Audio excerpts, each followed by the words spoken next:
What does Zoe mean, by the way, for the people who don't know? Well, I mean, Zoe in Creole means bone. If you've ever broken a bone, when it heals 10 times stronger. You know what I'm saying? So being that we're called Zoes, we've been down before, but we get up 10 times more. You know what I'm saying? Hey, what the name of this show? I Talk Great. I Talk Great.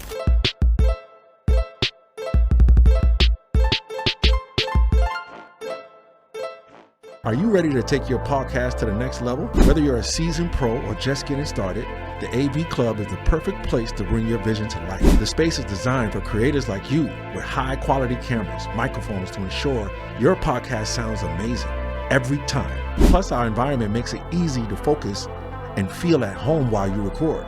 From solo recordings to group sessions, we've got you covered with flexible booking options. So go ahead and visit www.theavclubstudios.com to schedule your session now. The AV Club Studios, where your voice gets heard. Let them know Mr. Williams from the I Talk Great podcast said so. Yeah. Y'all already know what it is. It's Mr. Williams with the I Talk Great podcast, where we talk about the great areas of business and life because it's never just black and white.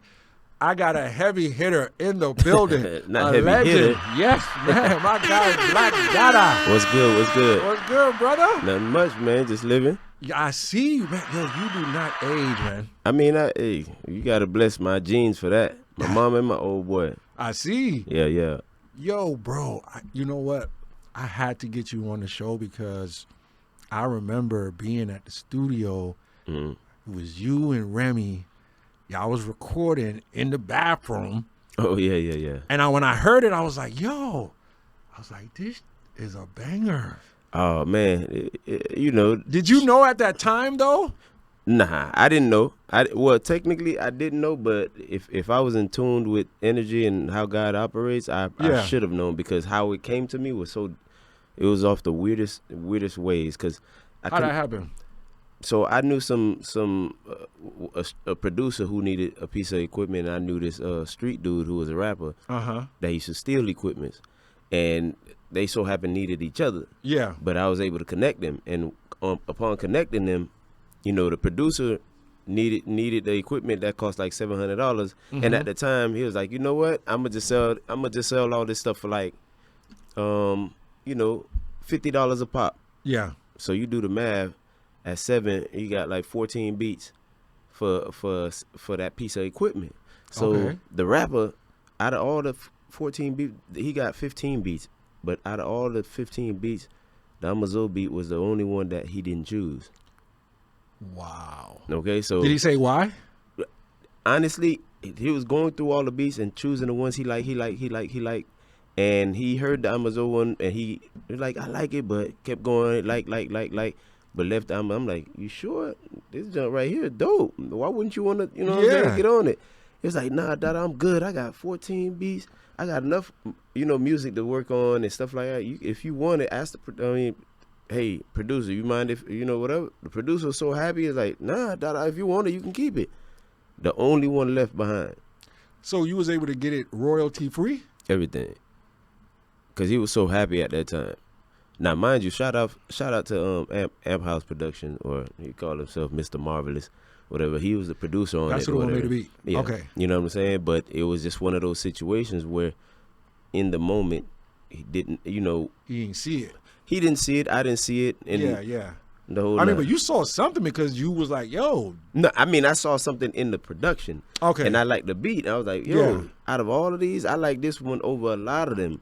And he was like, nah. And, once again, like, at the time, I didn't see it, because there are times where I can write a song, like 3 songs in a day type situation. I'm talking about fully decked out songs in a day. Hook and everything. But everything. Hook, harmonies, lyrics, and everything. Whatever. But that song took me 3 days. Just the hook took me 3 days. So what inspired it? I don't know. It was just one of those things where it's like, I loved it a lot. I knew how I wanted to attack it, but then I was careful of how I attacked it, and that was the weirdest thing, because the more you think about it, the longer it takes. You know what I'm saying? So yeah. But you I guess overthink it. Yeah, I was overthinking it though. You know what I'm saying? So, but you get the whole tatted on my chest. Well, I had a cousin who came out of prison, and he had a whole big Haitian tattoo on his chest. At the time, they had the song Fabo, tatted up. Oh yeah. You know what I'm saying? Tatted up. So up. I was like, you know what? Then I was like tatted on my chest because my cousin was there or whatever it is. And I was like, Yeah. okay. And I put the 2 and 2 together. It's just master of creation. Okay. That's what I love to do is create stuff. You know Pull what I'm from saying? your environment. Exactly. You know what I'm saying? Where you from though originally? I was born in Port-au-Prince, Haiti. This guy. Okay. Then we flew to New York, Brooklyn to be exact, 250 Crown Street. Stayed Okay, there for 718. Oh yeah. Yeah. Yeah. I'm from New York originally. Yeah. Yeah, Queens. Yeah. You know what I'm saying? But we stayed there for like 2 years, and then I came down here and been to Floridian since Broward. Okay, 954. Mm-hmm. Okay, so all right, so you was born in Haiti. How old were you when you left? I was like 7 years old. Okay. No, I left Haiti at 5 years old, but I left New York at 7. And I've been here all my life. Okay, so you didn't really get submerged in the culture deep like that. I got submerged in a lot of snow. I know that much. Yeah. Yeah, the New York culture. Oh yeah. Bro, I do not miss that shit at all. Well, a lot of people, man, they rather that than over here. Yeah, nah. What? Yeah. Man, I just my publisher, she's in New York. She boy, her and Florida just do not mix. Nah, this weather now is tripping. Oh yeah, she don't mix with the weather or the people. Real? She's like, man, y'all so crazy down there and this, that, and the third. Yeah, we be going back and forth with it. Oh shit, nah. I'd rather down here any day, bro. Yeah, I'm with you on that. I'm short sleeves and flip flops. Oh yeah, you vibing. Yeah. Yeah, you vibing. But seeing that you're from Haiti, right? So you know Haiti's a powerful place, you know. Mm-hmm. Do you feel like because Haiti won its independence, mm-hmm. do you feel like they're still paying for that now? Them people, I don't want to say no, them people. What's them people? You know, the people that's making them pay still. Oh, it's not even them making us pay. We're actually keeping ourselves in that position. Really? So Yeah. you think it's the people? You don't think it's outside forces with their hand in No, I mean, on the back end? That is part of it if you allow it, in a sense. Okay. Let's say, for instance, the black community now. Mm-hmm. When I moved here, like, they didn't tell us to fight each other, shoot at each other. It's just embedded in us to actually, I'm going to say this, and I love my Caucasian community, the whole 9 yards, because I treat them like brothers and sisters to me too. So it is what it is. It's not the people of now, it's what they're taught or what is pushed on them to act like that's causing them to act the way they act now. Yeah. The ignorance, the ignorant ones that don't know. And even our black brothers and sisters who have this thing against Caucasian people who are acting based off what we're learning in history and is building some form of anger on us to want to lash out. But then when I was growing up, knowing whatever they was going through, they couldn't lash out at the people who was doing it to them. How many lions are in a cage being whipped, but they know how hurtful the whip is? If they feel pain, they're not going after the master. Because as soon as the master pulls a whip up, what they do? They calm down. But if it's to go at each other, they'll go at another lion. They'll go at another, you know what I'm saying? So in a sense, our black community is the same way. No matter what it is, because of what we've been perceived to be like or perceive it to be, we won't go against a Caucasian person and try to fight them. So we started fighting each other. Can you imagine me and you, black, and if we never opened our mouths, you would think I was African American.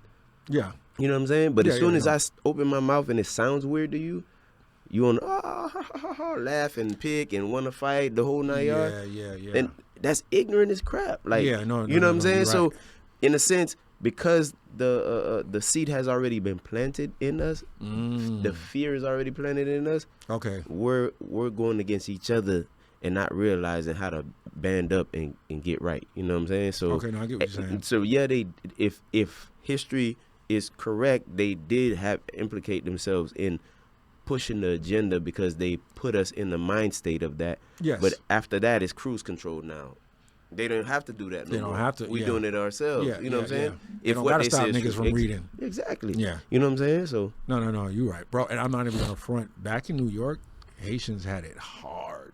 Oh, Was yeah. it like that down here in Florida? Of course, it was hard down here. I know what it went. That's why Flatbush is what Flatbush is now. Of course, right here in Miami or Fort Lauderdale. Mm-hmm. Yeah, we definitely had the Haitian Day. It's crazy. If people sit down and think about it, they had, excuse my French for saying this, they had Haitian Day and they had Cracker Day. Like, how in the world we're black and you're black, but then because you're African American and I'm African descent, but I speak a different language, Yeah. we was on the same playing field as our Caucasian brothers and sisters. They had Cracker Day where on Fridays they would jump them, and they had Haitian Day on Fridays where they would jump us. What school was this? A lot of schools down here. Really, what high school you went to down here? I went to 4 of them. I went to Dillard, B.A., Stranahan, and South Plantation. Graduated South You went to Plantation. BA? I heard BA was on some Oh yeah, other but type no, of shit. Dillard was tougher. Dillard? Yeah. Worse than BA? Yeah. As far as especially when it came to like Haitians and Americans or Haitians, it was tough. So I went to Piper. I only did a couple of months. Pipper didn't have that kind of Was problem. it Pipper? Pipper, I call it. Rest in peace, Bondox, my cousin, man. I used to always pick on him about Piper. Like, but every school has their tough times. You know what I'm saying? But back in my time, that Dillard was it. Really? Yeah. Damn. So where did the whole music aspect come from? Like, how did that get instilled in you? Oh, from birth, my mom was always in groups singing in church. My dad was always the one on the pew leading the people with song and stuff like that, but he was also a singer. So, and then me in groups since I was a baby. Well, since I was a jit with me, my sister, and my cousin, we was in trios and stuff like that, singing all over the place. So it was already part of me. So it's in your blood. Yeah, and then I played the trumpet for like 10 years.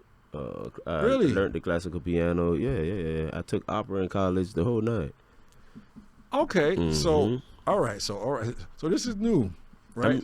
People don't try to get to know you. Yeah, no. But I love this though. Yeah. So in college, what did that look like? You said you played the opera. No, I took opera in college, meaning I learned how to sing opera in college. So you would consider yourself a singer more than a rapper? Oh, that's who I am. I am a singer more than a rapper. When people hear aggressive sounds and the way your cadence is on an aggressive sound, they assume that it's rapping, but it's actually just like rap singing. Hence, T-Pain, I was compared to T-Pain's, the Akons. If you can compare, you know what I'm saying? If it's anything with notes and melodies, that's not rapping anymore. Rapping, I could be talking like this on any type of beat. Yeah. Whether it's high pitch, low pitch, whatever it is, and I could still keep my tone on that beat, it's rapping. But when you have to melodically switch it up and down the whole 9 yards, you're rap singing or you're just singing. Oh wow, okay. So shit Drake be doing. That's Oh yeah, you consider him a rapper? Or no, he raps and he sings.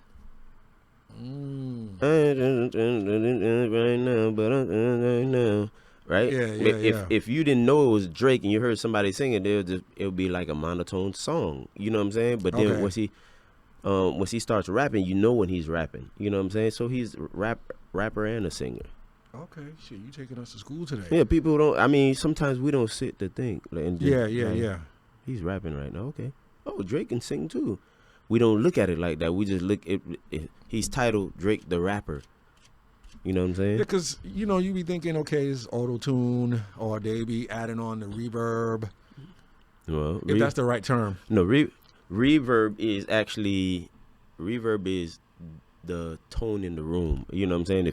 If you want crisp, dry sound, or if you want something that sounds like hallway effect, you know what I'm saying? That's what reverb is. But as far as like auto-tune is, if you're a singer and you want yourself to have perfect pitch, auto-tune automatically tunes it. That's all auto-tune is, automatic tuner. You know what I'm saying? So sometimes people know how to manipulate auto-tune, and even if they can sing like me, I know how to do that or whatever it is, just to create a dope effect of computerized to make it sound like that. But in actuality, it's supposed to tune your audio automatically. You know what I'm saying? There's something called what they call that not Vocaline. There's certain software that they use. If you mess up and your note sounds bad, they'll take it and then fix it and twitch it and stuff like that. But yeah. Oh yeah, I know they could do magic in the studio. Oh yeah. There's a lot of magic. Yeah. Yeah. So what is this opera looking like? What made you want to do that? Well, anything that revolved around music, I was big on it, man. Like graduation from high school, I sung at the graduation, and it was just like a rush of hearing a lot of opera singers, how they can project. Yeah. And, you know what I mean? So in choir, I used to always project louder than everybody, and I always wondered why. And you know what I'm saying? And it was basically the techniques that I learned from myself. And sometimes it's natural gifts that you have. You got to learn how to hone into them. Yeah, First, you got to realize it. So I went to took opera classes just to see what it is, and it just helped me perfect it a little bit more. So it's like, hence, even if I'm performing and the song's cut off, like 10 rows or even further back can hear me loud and clear and sound the same. You know what I'm saying? Because you learn projection. Yeah. So, Okay, that's real interesting. Who did you grow up listening to? Everybody, Brian McKnight, Real R&B. Yeah, Joe. Of course, I listened to a lot of classical music because I played in, like the fanfare, they call it fanfare in Creole and band. I listened to Chicago. I don't know if you guys know who Chicago is. I think I know who you're talking about. Chicago is what song you got? That's them. They're the ones with the song from Karate Kid. The new one? Or? I am the one who will fight for your honor. Oh, okay, yeah. I know what you're talking about. Yep. So I listen to a lot of those everything, you know what I'm saying? Okay, I got a soul in there. Just a little something, these Yeah. mics pick up real good, so it's like you got to really prepare to sing properly in there. So. Yeah. Okay, so do you think R&B is still alive now? Like, who would you consider R&B now? There's this actor, light-skinned actor. He was you remember Everybody Hates Chris? Yeah. There was this movie that he did with a young lady who was a recording artist, and he was a church boy, and they kind of fell in love. But the boy that she fell in love with first was trying to put on for her as a rapper. But this man is a real amazing singer. Like, he sings R&B, like for real.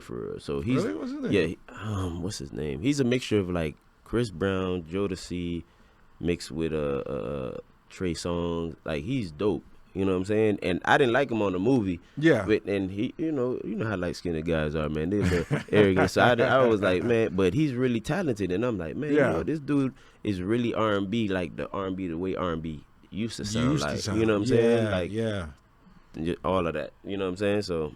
Yeah, the stuff you hear now is not really. It ain't it.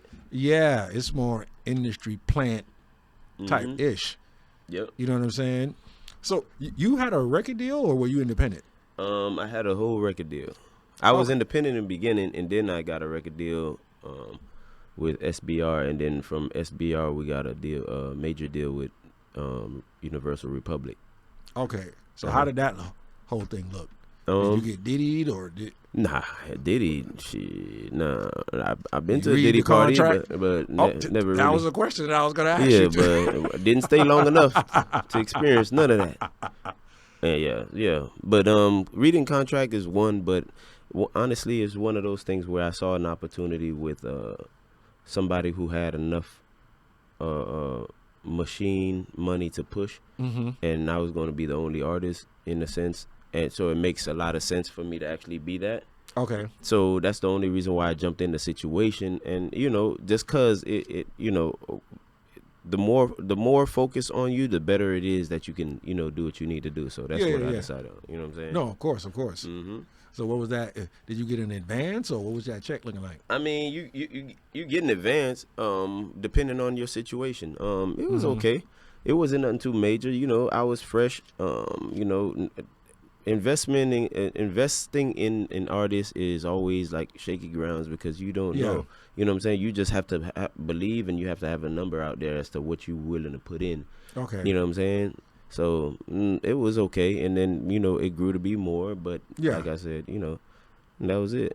But when did you know that this was a banger? Like, where were you when that went off? Like, hold on, so this shit is a hit. Yeah, when there was underground radio stations, and DJ Fade was the first underground DJ. DJ Fade, Slick Rick, DJ Showtime were some of the DJs at Club Boca's and I remember Club Boca. You know what I'm saying? And Yeah. I used to do a lot of performances like open mics at like Banana Boats. I remember Banana Boat. From that here, was the spot. exactly, all the way to Miami. But when Yeah. Fade, I gave Fade a CD with like 10 or 12 songs, and that was the only aggressive one where what people would consider rapping, but the other songs were singing, like super singing. But that song was the last one, and Fade heard it, and Fade was on the he was on the radio station underground, and he started playing it. That's when fast music really started kicking in and stuff like that. And it went, and that's when I realized how crazy it was getting. Yeah, it took off from there. Bro, I still hear that on the radio now to this day. Oh yeah, it's a blessing, man. I mean, God blessed me with one. You know what I'm saying? So Yeah. and a timeless one as well. You know what I'm saying? Yeah. It's not it's a timeless one, and I appreciate God for that, and the people around me at the time to motivate me and push me to doing it. So You still get publishing checks from that? I mean, yep. Anytime it plays on the radio, you're always gonna get it. Yeah. Nice. I love that, bro. What's been like your craziest show that you've been at? Honestly, my most memorable show would have been like in Polk County or somewhere in Polk County. It was a club with nothing but Mexicans. It was all Mexicans who enjoyed and loved the song so much that they booked me to be over there, and not one black person was in there except for me. Yeah, it was all Mexicans, and they were just rocking just as hard as anybody else would. That's crazy, Yeah, so bro. it was a blessing. Yeah. Nah, bro. I really don't know. Like, I remember a time, I don't remember the name of this club that I didn't know you was in it, but they was playing your shit. Mm-hmm. And I was standing close to, I don't know if you probably don't remember, but I was standing close to the VIP section. Mm-hmm. And then I'm like, some tapped me in the back of my head. I'm like, yo, what the? Yeah. And it was you. Yeah. And you was with a bunch of like Spanish cats. It was like a white type club. Like it wasn't even that much black people in there. I'm trying to remember. I remember the situation. But I can't Yeah, remember I what was club like, that was. yo, but you showed me wild love. You was like, bro, come back here. I mean, yeah, I'm different. I tell you right now, I'm so different. It's ridiculous. Like I'm Yeah. human. Yeah. That's what I try to portray to people and get people to understand. Like we can't, like billions or no billions, you got to be human. You know what I'm saying? Like, it's funny that you're saying that. My brother's bosses like very substantial in funds, and he's telling me a story about something that happened to him on the road, and literally like people don't know who he was, but when the lady was upset and like angry, emotional about it, he like, bring it in, hug. You know what I'm saying? Like, I appreciate people. Like, that's how we're supposed to be. You know what I'm saying? Facts. Money or no money, that's how we're supposed to treat each other so we can grow. But the blindfold of greed and lust and all that stuff, push us away from that. So I'm always be that. No, that's big facts, bro. What do you think kept you leveled like that? Because even at that moment, I was like, yo, I went home. I was like, because at that time my ex was Haitian, and I was like, yo, you wouldn't believe what I thought. You ain't see that Black Dada. I was like, yeah, I did. I was in VIP. He was giving me the bottle. What makes you, what do you think kept you at that mindset like that, though, that you didn't get caught up in the sauce or you wasn't acting Hollywood? Well, I don't drink or do drugs. You know what I'm saying? Hold on, you don't drink at all? Nah. I've never. Hold on, you have pure fun? Yeah, I'm pure. Like, I'm happy, regularly. You know what I'm saying? I go through my emotions, but it's like. That's why you was giving me all the drinks. Yeah, I didn't care about that. You know what I'm saying? I give everybody else all the drinks. Listen, I was that guy. Now it's making sense. I was like, yo, he just gave me the bottle. Yeah. Give me an Avion bottle that looks crystal and all that. It looks good on camera, and that was it for me. I'm good. Damn. Hold on, so you don't drink or smoke? Nah, I don't smoke or drink. Like, if you ask me hey man, you got to try this new reposado, give me a 2 drops of it, and that's about it. That alone get me. I'm done. Yeah, that's great, bro. Yeah, but I don't judge nobody about it. Yeah, whatever. no. But that's great that you were able to be around it. And not get influenced. Into it. And you said you went to a Diddy party? Like, you wasn't about to skip over that. Like, how did that go? Well, it was when T.I. was getting locked up, and we were cordially invited to be part of the send off, and so we bought like a Louis the 13 bottle for him.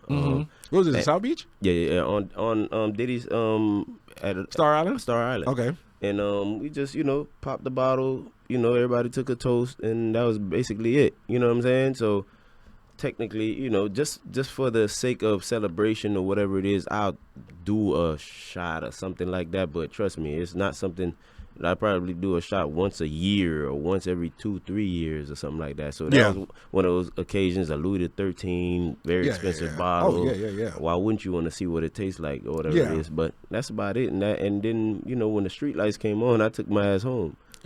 Yeah. Bro, so do you think because you grew up in the church, that's what kept you like level-headed? Oh yeah, that's one of the biggest things. Regardless if people think that it's a tactic to hypnotize people, whatever it may be. When you get older, you got to learn for yourself. So you know what I'm saying. As much as I've learned in the church and I've heard in the church, you have to have a mind for yourself to go seek. You know what I'm saying. And once you seek and you figure things out in a mature state of mind, there are things you're going to be like, oh, man, I definitely disagree with this. Oh, man, I definitely agree with this. And then you keep it moving forward. Yeah. You know what I'm saying? So, hence I've never tasted shrimp, lobster, crabs, pork. What? And I'm Haitian. Yeah, all of that. Yeah. Is that for religious purposes too? Because my religion, I was raised Seventh-day Adventist.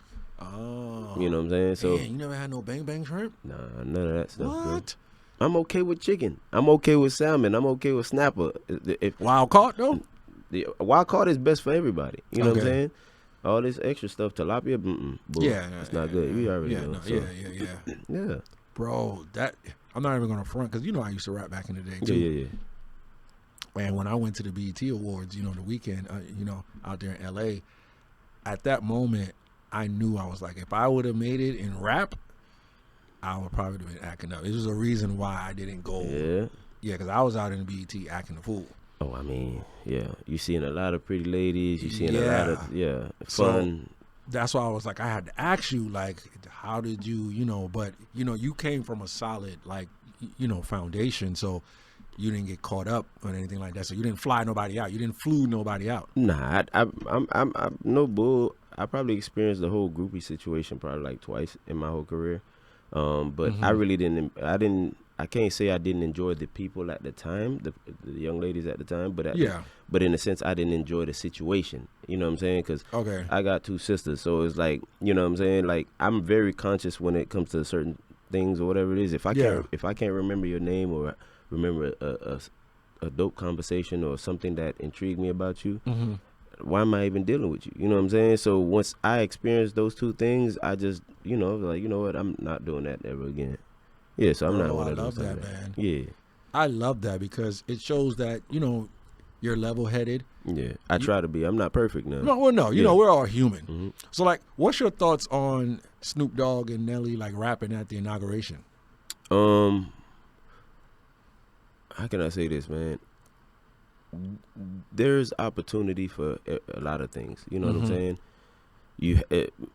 Donald Trump is somebody who seizes every moment. If people don't understand that, you know what I'm saying? Like, I can't hate on that for him getting a position of place where now anything he spits out can be. I tell rappers that, musicians that all the time. Once you become popular, take full advantage of every opportunity by doing the things that, rich people or millionaires or, people with higher value do just to attain more value. You know what I'm saying? Yeah. Don't just sit there and just rock out. You know what I'm saying? Like, there's no reason why every rapper who is got a buzz right now is not working on their own liquor brand or their own, whatever vice you have. Why don't you have your own? You know what I'm saying? Yeah. Like, type vibe. You know what I'm saying? So like product. You have to have that. Like, it ain't always about shirts, hats and stuff like that. Like, you gotta some Master P type vibes. So with Snoop and who was that again? Nelly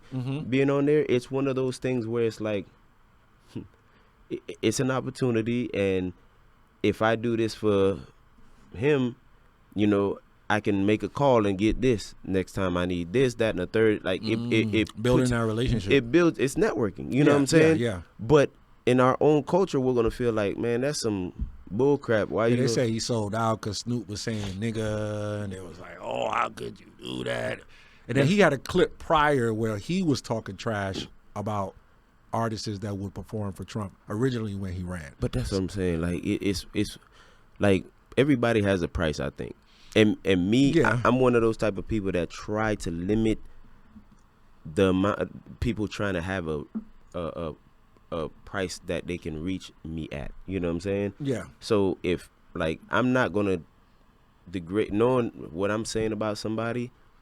If I realize something different, I'm going to go ahead and apologize. Like, look, man, I thought this guy was such. But he done when shot I sat me down, 100 M's. But see, that ain't no reason to do it.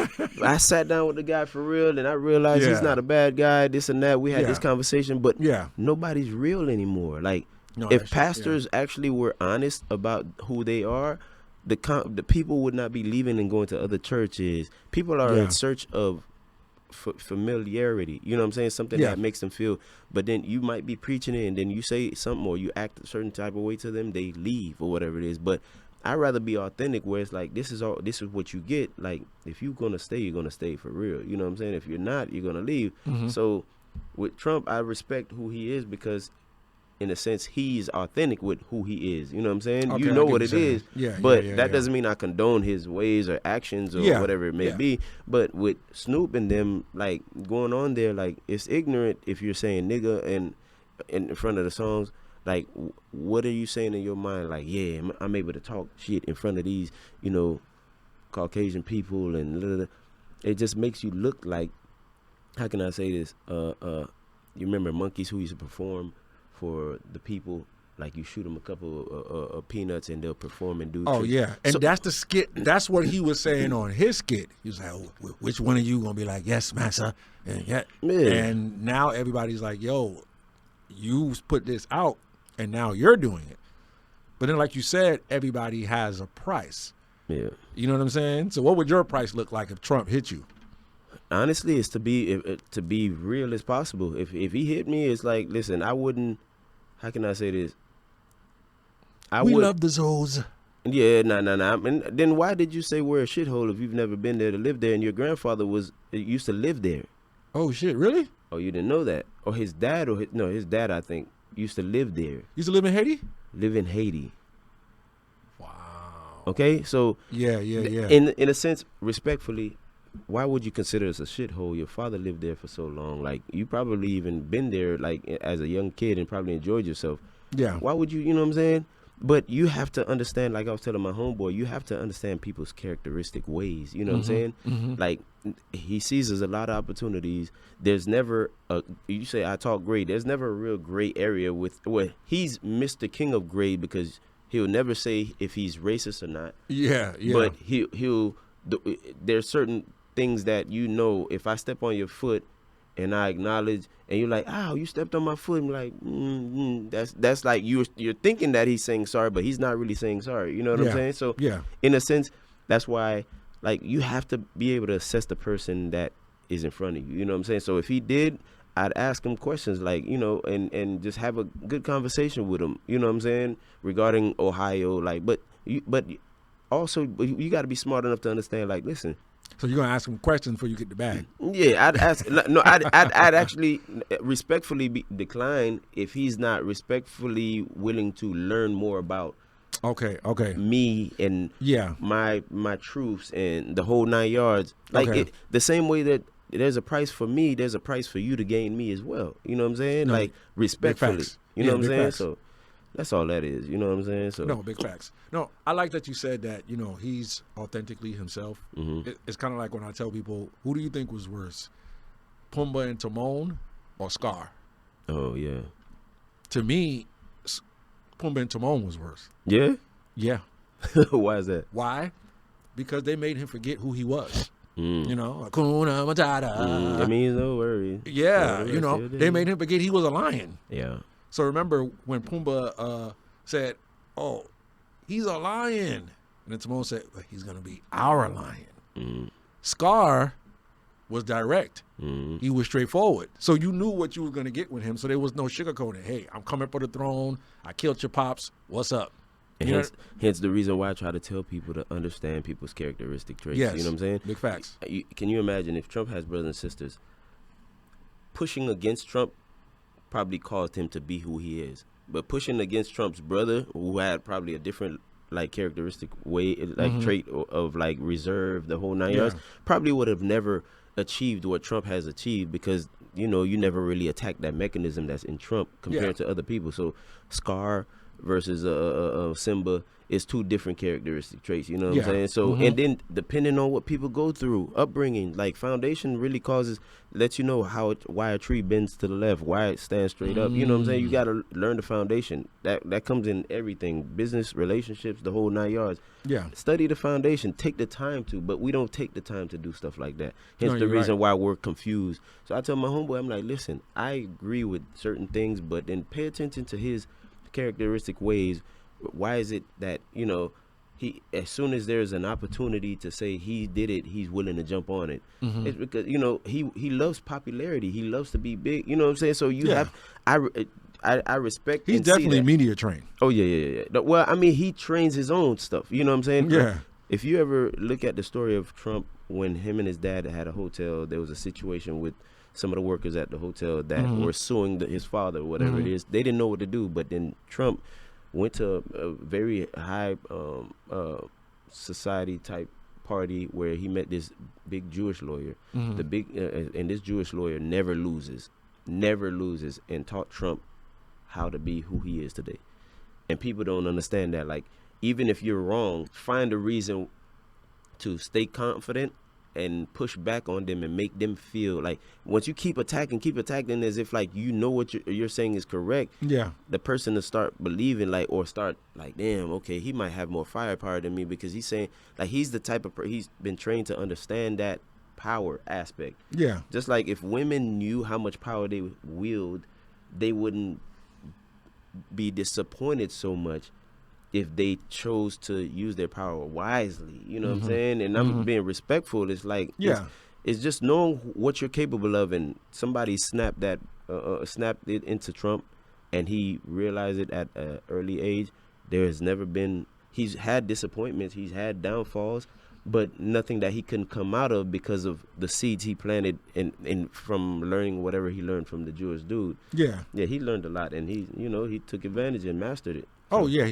He definitely has the skills of resilience. Speaking of females, I saw you put a post up where you was talking about women saying they're willing to wait for 3 months. Oh, yeah, that's bogus. So you don't agree with that? I mean, time. I thought it was 6, though. 6 months. Okay, so let's say this. How how long do you need to smoke a cigarette before you get cancer? How can you tell that? Yeah. Depending on your genetic makeup can determine how soon or how quick. Or there's people who smoke cigarettes for 100 years and never caught cancer a day in their lives. Yeah. You know what I'm saying? So relationship wise, why would you put a number on it? You know what I'm saying? And the worst part about what people tend to do is they put it out there. Once you put out there like 3 months, you know what I'm saying? Now you already turned off the opportunity or possibility of connection being naturally formed. Because like an organic connection. Yeah. Because you're throwing it in the guy's ear like, well, 3 months. If the guy wasn't even thinking about it, but then now it's like, damn, dog, 3 months? Like, what the hell? Like, but it's going to start make you think different. Just shut up. Just vibe. Just vibe. Yeah. That's it. Let's be authentic, live in the moment type situation. You know things that you don't want or do want, whatever it is. And if the person is portraying that, little by little accept it, and until it shows itself. But be smart and be like, you got to be strong with your emotions to understanding like, hey, I'm falling a little deep in here, whatever it is. Yeah. We want to hang out tomorrow. I can't do it at the house, because if we do it at the house, I already know how I'm feeling. Things can pop off. Let's do it in the public area, whatever it is, so I can keep control of my emotions and the situations. And you'll realize, like, man, once you start realizing this guy is actually authentic and real. Yeah. Now, as much as, the devil wears sheep's clothing and they can wear it for a long period of time, you will recognize it. And that I tell people all the time, conversations, like phone conversations, text messages. You know what I'm saying? Yeah, listening to the background, the you know what I'm saying? Yeah. How is this person acting towards their family members, their kids? How do they treat their friends? Like, current event situations happen. What do you think about this Travis Hunter and his girlfriend situation? And, you know, let the person feel so comfortable that they express themselves, but you'll be taking notes mentally like, oh, man, he's a shallow person. He's this and that, whatever it is. And if you realize it's not the one for you, you saved yourself years of headache. A body. You saved yourself years of headache, a body, and a baby potentially. Yeah. And you slowly just drift away. You know what I'm saying? Yeah. You can have a mature conversation with a person, let them know, hey, you know, because of a lot of things that I've noticed since we've been talking, I realized that, you know what I'm saying, it wouldn't be a good fit. But if you say that, soft no. Yeah, but then if the person like, oh, what do you mean? No, I only said that because it is. Well, I thought you've already assessed it correctly. But when you give the person the opportunity to refix it, that's how you get sucked in again. You know what I'm saying? You have to be strong on what you believe in, and that's it. No. Big facts. So seeing how you've been in the industry, has it been challenging for you to find like authentic, you know, connections with women? Yeah. Very much so. It's I'm not picky at all, but I am picky a little bit when it comes to certain things, but it's not something. I mean, you got to be picky. Well, it's okay to be honest with you. Like, the genetic makeup of people nowadays is horrible. You know what I'm saying? Back in the days, you weren't as picky. You know what I'm saying? He find it, the wife find it a good thing, right? Where okay, like, I get what you're saying. You know what I'm saying? It's like you see qualities in somebody like, damn, man, I would love, this is how I want my wife to be. And you didn't pay attention to the way they look as much. You know what I'm saying? The gram wasn't out back then. You grab them. Now, being in the music industry, I've been exposed to, you know, the hotties. I've been exposed to, you know, BBL-ism, whatever it is, the whole nine. So it became very difficult because I know how I would love a woman to be as far as like a wife and everything like that, because I know what I bring to the table as far as like a man. But then there's little things that I picked up from being in the industry that I enjoy or I like. Yeah, I would love for my, you know, minds to have or whatever it is. So it can be very difficult. And then the mindset of a lot of people, and I can't say just women, men and women nowadays, the men is bad because when they deal with good women who have all these packages, they treat them like crap for the next female or whatever it is. And when that female meets somebody like me, it's like I get all the hell, you know what I'm saying? Yeah. But then there's other situations where a woman could be an amazing woman and she'll make me suffer to get the nana, but at the same time she'll meet a dude in the club and the vibe is just right and everything like that, and they go to the car and get it on. Yeah. Like what in the world? Like, because it's the fear, right?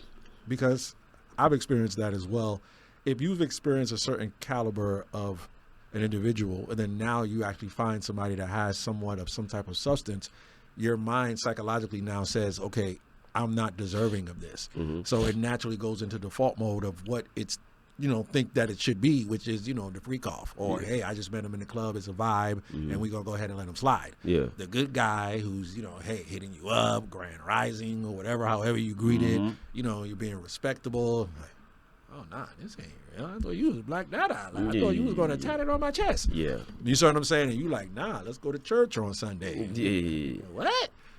You see what I'm saying? So that's what's messing up everything out here. You know what I mean? So like back with you in regards to you being in the industry, how were you able to shift your identity, right? From saying, okay, I'm now in the industry, but I'm still trying to keep a certain type of way that I'm thinking. Yeah.